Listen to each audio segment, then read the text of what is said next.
No matches all six numbers Fridays. Jackpot could be more than $113 million. Good luck and play on, America.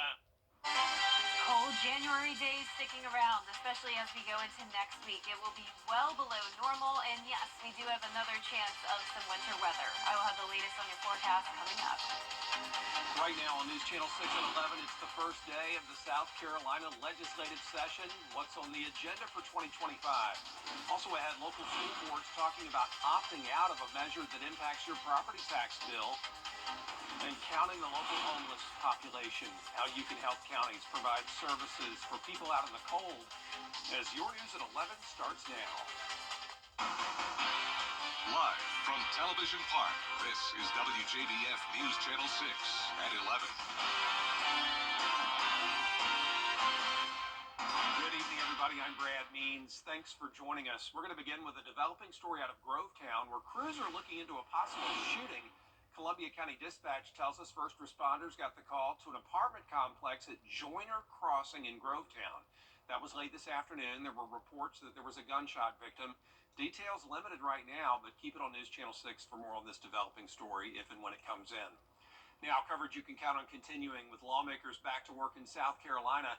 Caroline Jaffa with what we can expect in the coming months. Lawmakers are back in Columbia ready to pass bills, and several issues I've heard a lot about are tax reform, abortion, and the hate crime bill.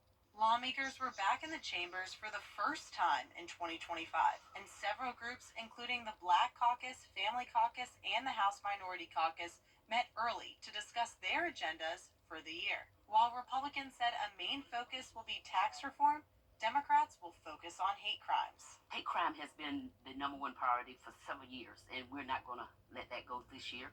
We're going to continue to focus on it.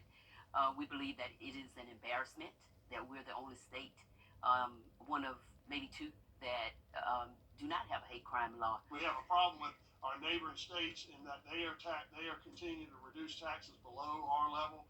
And for us to be competitive with our neighbors, we're going to have taxes at a rate lower than theirs, and so that's going to be a goal of ours as we work on the tax reform package. For the next few months, lawmakers will meet Tuesday through Thursday at the State House, with the session ending in May.